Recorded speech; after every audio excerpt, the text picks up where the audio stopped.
چور پکڑنے کے لیے عامل سے رجوع کرنا. کیا چور کو ڈھونڈنے کے لیے کتے منگوانا یا عامل کے پاس جانا کیسا ہے؟ آپ نے عامل اور کتے کا ساتھ ساتھ ذکر کیا، بڑی خوشی ہوئی سن کے. دیکھیں، چور کو پکڑنے کے لیے کتوں سے مدد لی جا سکتی ہے. جو سچی مچی کے کتے ہیں ان سے آپ مدد لے سکتے ہیں. وہ جو کھوجی ہوتے ہیں نا، وہ کتوں کے ذریعے اندازہ لگا لیتے ہیں، انسان کی بو پہچان لیتے ہیں، اور بہت سے چور اس طرح سے پکڑے گئے ہیں. لیکن عامل سے کچھ نہیں چوروں کا پتہ چلتا. اس سے اپنی وقت کو برباد کرنے والی بات ہے.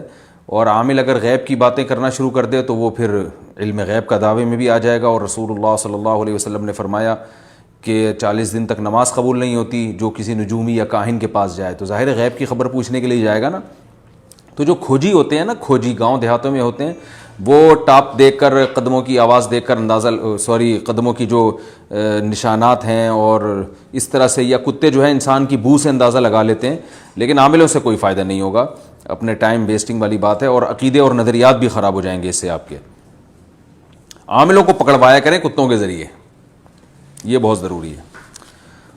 اور یاد رکھیں، میں جب عامل کی بات کرتا ہوں تو میرا مراد کوئی رقیہ یا ہر وہ شخص اس میں داخل نہیں ہے جو تعویذ دیتے ہوں یا رقیہ دم کرتے ہوں. دم تو کوئی بھی کر سکتا ہے، اور بڑے بڑے بزرگان دین ہیں جو بعض دفعہ جائز تعویذ بھی دے دیا کرتے تھے، دعاؤں پر مشتمل، قرآنی آیات پر مشتمل، اور دم بھی کر دیا کرتے تھے. یہ تو صحابہ سے بھی ثابت ہے. عامل سے میری مراد وہی ہیں جو یہ آج کل بیٹھے ہوئے دکانیں کھول کے.